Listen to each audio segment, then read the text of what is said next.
Yo, this your boy, J-Dog, the legend, from YouTube. What's poppin', bro gang? Hello there, fellow adventurers. This is the third year in a row I've made a top 10 video for AdventureJam, where developers have 2 weeks to create an adventure game. The first one was back in June of 2018 to celebrate 500 subscribers, and the second was in August 2019 for almost 1,000 subscribers. Now it's June 2020 and we're celebrating... well, not quite 1,500 subscribers. The theme of the jam this year is distance, which is of course fitting during this time of social distancing and self-isolation. Some games are more directly related to the current pandemic, like Dr. Moni Little Hospital, which simulates the experience of a medical worker dealing with COVID patients, and finding the necessary equipment to protect yourself while supplies become more and more limited. Despite the serious subject matter, this is a cute and fun game where you end up wearing things like a chef's hat, scarf and snorkel to protect yourself. Oh, and the president is also a pig. Then there's games that deal with distance and time, like Tales from the Road, where we work at the Out of Time gas station. We are the physical embodiment of the road and can travel through time to alter the course of history, which in this story brings a father and his son closer together. I feel like there's more of a personal and emotional connection running through these games due to the theme, and the first game on the list is very bittersweet. As in previous years, my puppet companion Potu is going to count down for us. Number 10. Gram Paper is a very simple but touching story about a kid who's thinking about his grandfather in hospital and decides to draw him a picture. We decide what things to draw, then fold it up into a paper plane and send it flying over to the hospital faster than FedEx. The kid's grandfather is able to escape the confines of his hospital bed by remembering the time when they went camping together and imagining themselves as heroes fighting a dragon with the help of some everyday objects. With their combined might and magic, the dragon is defeated, and the kid's grandparents live happily ever after. The last image though is really heartbreaking, as it looks like the grandfather has passed away, still holding the drawing in his hand.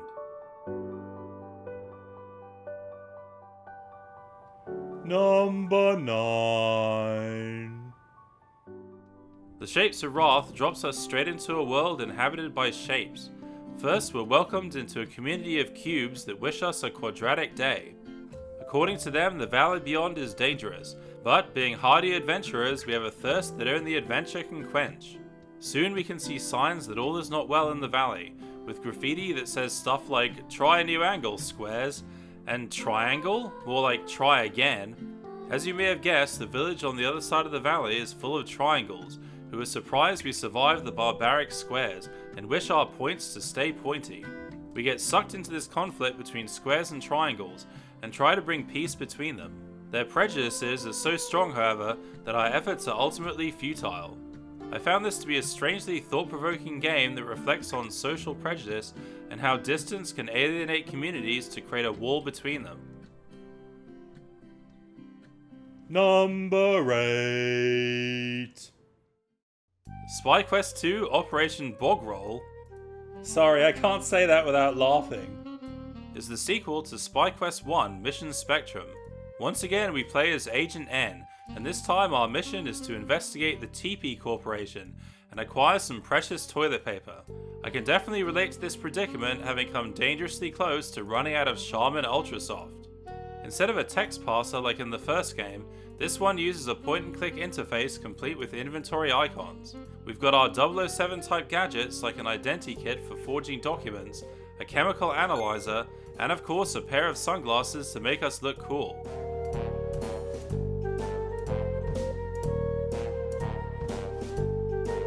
There's also voice acting in this game. Back off, creep!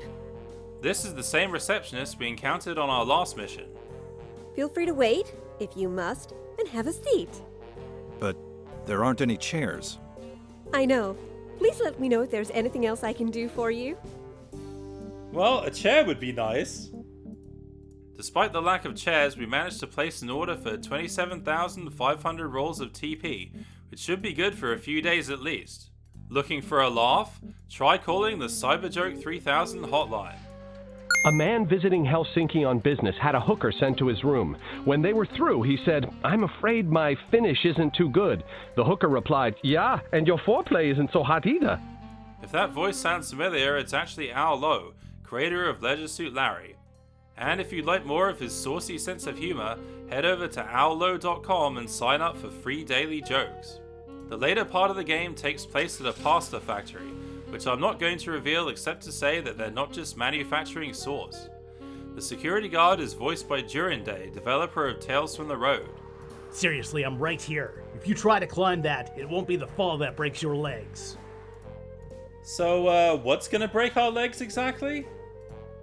SpyQuest 1 was my number one pick back in 2018, and developer Stephen Don also claimed the top spot last year with Escape from Dimension. So why didn't this make it 3 years in a row? Well, honestly, I didn't like this quite as much as the first game, and it didn't hold the same charm for me despite being technically better. Kind of like my eternal love for King's Quest 1. For me, nothing surpasses this most pure and holy of adventure games, and no remake really comes close. Ah yes, it's like Star Trek, The Next Generation. In many ways, it's superior, but will never be as recognized as the original. Number 7.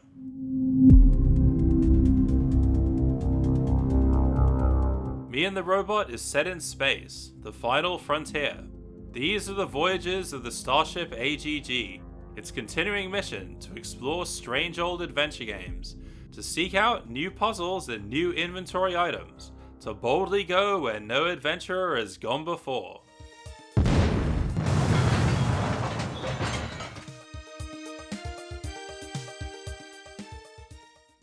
I normally don't go for space-themed games, but this one is an exception. I thought this was one of the most polished and professional-looking games in the Jam, with a compelling story and atmospheric setting. We play as Major Thompson, who's woken up from hypersleep a few years too early by the ship's robot Argos 2. Argos stands for Autonomous Robotic General Operations System. Oh, I thought it stood for... Only British people will get that joke. The robot gives us tasks to perform and seems to have more control over the ship than we do. 2001: A Space Odyssey is definitely an inspiration, and there's even a poster of it on the wall of our cabin. Turns out the ship is infested with bugs, so we have to put together some bug spray and blast them into oblivion.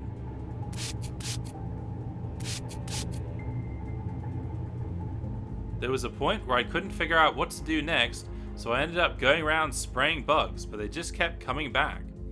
Suddenly a fire breaks out in the storage room, or a Feuer as they say in Germany.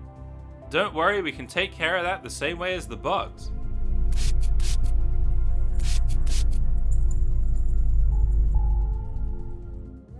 Number 6. The Cavern of the Evil Wizard is based on a game that appears in the 1988 movie Big, which only shows the final scene where you confront the evil wizard and have to figure out how to defeat him. Developer Monty Mongoose took this one screen and imagined what the rest of the game might look like. The graphics are obviously very simple and dated, but they make sense if you understand the inspiration behind them. It's quite reminiscent of the early Sierra high-res adventures like Wizard and the Princess. There's also a homage to an infamous scene in King's Quest V. You know, the one with the Yeti.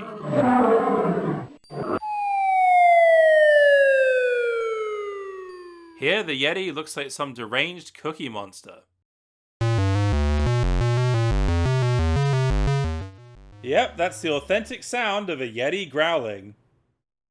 Of course, the only way to deal with Yeti cookie monster hybrids is with a pie, which we can buy at the local market. I actually learnt the expression rolling in the Geetis here, which means to have loads of money.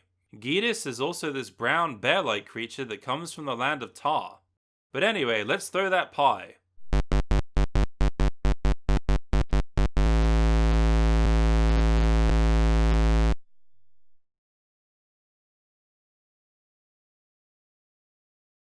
We can actually die in this game, like being killed by a not-so-ferocious looking tiger.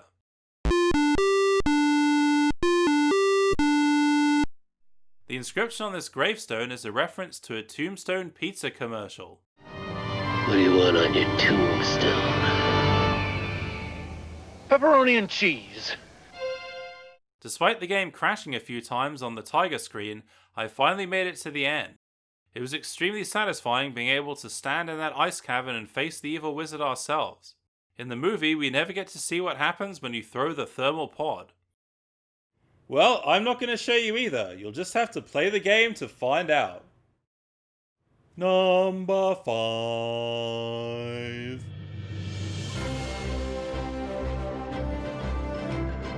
The Creator is Mean is a play on the artists themselves, who draws a boy and a girl before taking the girl away. We control the boy, who becomes self-aware and through the power of love escapes the confines of Photoshop to find his companion. We explore the real-world environment of our Creator, complete with cockroaches. In the background is a box of Funky Loopy's cereal. I thought I'd take this opportunity to mention that I have a collection of cereal boxes from around the world, including the US, Canada, UK, Spain, and Germany. Getting down from this table requires a rope, which apparently is in every adventure game. Well, it's true that ropes are certainly one of the most common inventory items, along with keys, matches, and rubber chickens with pulleys in the middle. Cockroaches are not the only creatures who live here. There's also a colony of ants whose secret HQ is in a snack bag. As fate would have it, we stumbled into a war between the ants and cockroaches, and must somehow bring peace between the bugs. On our mission, we get to confront the Creator himself, or rather the Creator's crotch. This game really gives us a bug's eye view of the world, kind of like Bad Mojo. So, do we rescue the girl from the Creator in the end? Play the game to find out. No spoilers here. Number 4. The Name of the Hose is a charming tale set in the town of Drystone, which, looking at the weather, is far from dry right now. A sea snake is thought to be responsible for all the flooding, and someone should get rid of the beast. Well, surprise surprise, that's us. We play as Bubbles, who looks like such a happy, friendly creature, but has no problem swiping someone's laundry. Check out this buff guy flexing for the ladies. Well, he may have bigger muscles than us, but we have bigger ears. This is a very short game, but a lot of care and attention went into the design, and I love the art style. As we learnt from Spy Quest 2, this lizard just wouldn't be as cool without those sunglasses. The only way to reach the beast is to cross the ocean, and to do that we must get possession of this boat. As Bubbles is a master at swiping things, this shouldn't prove too difficult. So, what is this beast that's the source of all the water? You know the deal. Play game, no spoilers, live the adventure. I procrastinated for ages about the order of my top 3, then finally decided just to make them all number 1. Number 1. It is an age of chivalry, an age of strange magic, an age of chaos. An age of talking donkeys. That's right, in this game we play a donkey called Bruno who can talk. Hello there! The Chronicles of Bruno is developed by Simon Reed of Pilchard Games, whose previous game, Claude and the Phantom, reached number 5 on my jam list in 2018. His artwork is very recognizable, and I liked it so much that I commissioned him to design the banner for my channel. As Bruno, we must explore all the regions of this map in search of a cure for our master Sir Bledin, a knight who's been bitten by a serpent. Ah, dear Bruno, faithful Bruno, it's bad. You mean like mortally wounded bad, or more of a flesh wound bad? Look, you stupid bastard, you've got no arms left. Yes, I have. Look! It's just a flesh wound. The voice acting is excellent. No! Master! Sir Bledin! Just hold on. I'll save you. Maybe this monk at the nearby monastery can help us. I shall pray for your Sir Bledin's swift recovery. Anything else? Okay, I guess we'll have to look for an alternative cure. The Enchantress must know what to do. I suppose I could re-gift you the scroll of telekinesis I got in a Christmas cracker. Oh yeah, I remember getting one of those scrolls for Christmas one time. Telekinetic fun for all the family. She also has the power to transmogrify us if we wish. There. Enjoy your new life as a biped. I must have been playing an early build of the game as it froze up soon after this. Not only that, but I was able to escape outside the borders of the map and ended up hanging out with some sea monsters. In the far north is the mushroom-covered land of Shroomvale. Welcome to Shroomvale, traveller. Precious land of impossibly giant fungi. The glorious hidden kingdom of mold. Is the Shroom Lady the answer to our prayers, or maybe the monk's prayers? Play game, no spoilers, that is all. Number 1. The longest and most ambitious game for me was 4 Distant Daughters by Marco Giorgini, whose previous 2 entries, Child of the Hill House and The Darkest Tree, also made it into my top 10. In the early stages of this game, I didn't quite know what to make of it, but trust me, you'll want to follow it through as it really picks up later on. As the title suggests, the story revolves around 4 daughters in 4 different time periods, and we get to meet each one in turn starting in the future of 2134. A mysterious rock has appeared on our spaceship and is apparently causing it to malfunction, kind of like me and the robot, but instead of a bug plague, it's a glowing, floating rock. Spraying it isn't an option, and I was stuck for a while trying to figure out what to do next. The game gives us a subtle hint that we should try punching the rock. The next daughter is in the present day and gets a piece of the rock straight away, so she doesn't have to punch any. Check out this sculpture, which I believe is a homage to Antenna Dilemma. Then we're taken back in time to the Bronx in 1918, where we need to trade something with a drunk for the rock. The 4th daughter is living in a Spanish monastery in 1650, where her mother left her for safekeeping from the plague. This time period is more developed than the others, and my favourite character is Father Manuel, who's obviously been possessed by some evil entity. Once all 4 daughters have a piece of the rock is when the game really gets interesting, as we're given the ability to switch between characters, kind of like Zap McCracken and the Alien Mindbenders. Not only that, we can also teleport items between them by using the rocks. For example, we can swap this Yogi Bear plush with this welding machine. This idea really blew my mind and is extremely ambitious, especially for a jam game. Be warned though, if you end a timeline too early without doing everything you need to, you'll put yourself in an unwinnable state. I totally missed an essential item in the monastery, which is under your pillow. I tried picking up the pillow, but turns out you have to pull it instead. Isn't picking up pretty much the same as pulling? Despite its flaws, 4 Distant Daughters is a remarkable achievement in such a short time. It reminds me of D.W. Griffith's 1916 movie Intolerance, which also takes place in 4 different time periods.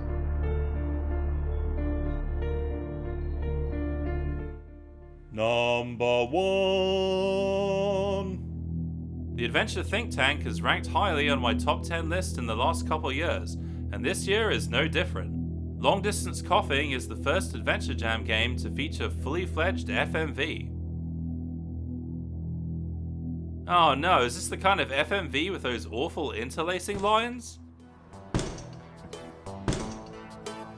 Oh, never mind, that's better. The opening credit sequence is a cinematic masterpiece of the Space Quest historian walking down the stairs in slow motion.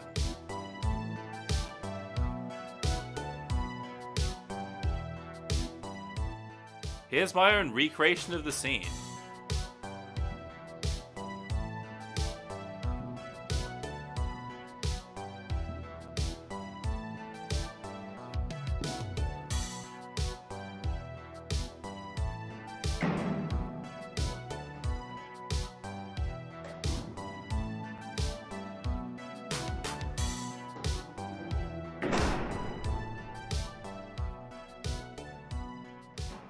The story is that we locked ourselves in the basement and have to find a way to get out. Fortunately, our cell phone still works and we can call our wife Samantha, played by Papaya Chemist. Jim, what's up, dear? I'm locked in the basement! The basement? What are you doing down there, my love? That place is way too damp for your lungs. She seems strangely anxious about us being in the basement. I wonder what's down here. We can also call our doctor Rumpelstiltskin. I mean, Dr. Iffencover-Grogaprum. I mean, Dr. Rifkin, played by Pickled Dog. Jim, you're fine. Just wash your hands extra carefully once you get out of the basement. If we ever get out at all. Exploring the basement, we find various items, not all of which are useful in our current predicament. Remember Adventure Game rule number 67 though, even the most mundane items can be useful, such as an old fork. Ugh, it's probably been down here forever and... Oh, look, it's all rusty, but maybe it'll come in handy somehow. Oh. The real mystery is what's inside this locked suitcase, but first we must solve the great puzzle that is this post-it note. I spent ages staring at this before eventually giving up and asking on Twitter. Stephen Don suggested that some numbers stick out, and that was the clue I needed. Now I feel even more guilty for putting Spy Quest 2 at number 8. This is bad. Somebody get me the HCA on the phone. Getting stuck on this puzzle wasn't a total waste of time though, as I ended up dialing every number combination and getting all these different phone recordings. Here are some of my favorites. Hiya, Space Jesus here. Sorry I couldn't take your call, but as you can see, I'm clearly flying through the infinity of space. Cannot make it to the phone right now. Out there driving in a super fast race to the death. Oh! Spiral out, keep going. Yes. And then we jump into transcendence.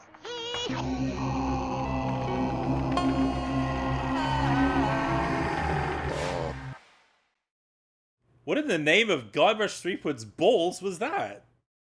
According to the Space Quest historian, it's just a spaced out hippie, and the message is a reference to the music of prog rock band Tool. Long Distance Coughing has more in-jokes and Easter eggs like this than you can shake a penguin at. 2 skulls and 2 stones. The rest is just icing. For example, there are 3 points in the game where you can dial 911 for some first-class police assistance. 911, what's your emergency? I'm stuck in my basement and I can't get out. You're stuck in the basement? Yes! And you can't get out? No! Sir, I need you to calm down. I am calm! Are you calm? Yes! To add to the FMV goodness, there are also performances by Francisco Gonzalez of Grundislav Games and Jason Cryer of Gemini Does Games, who does an Oscar-worthy performance as a ghost. Find the code. Unlock the truth. I'll expect my Oscar in the next couple of days, thank you. Now I'm going to reveal what's in the suitcase, so if you don't want to know, please spirit yourself away.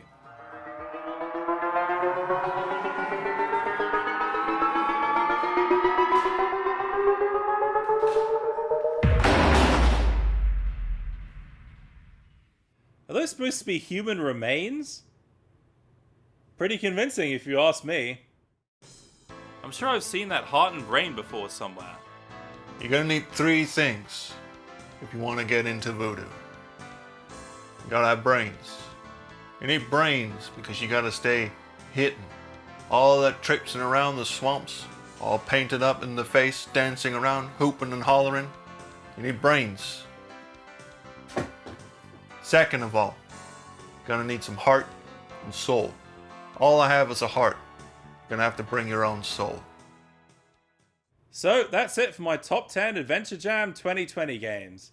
Which game is your favourite, Potu? I like the game with the puppets. Oh, you're thinking of I Fair Lady. That was 2 years ago. But puppets are forever. Well, alright then, let's finish with the puppet song from I Fair Lady, and a selection of games that didn't quite make the top 10. Cheerio! There's a magic inside of me. It comes out through my hands, through the power of puppetry. I can make your heart expand when I put my hand inside, my friend. You know the fun will never end.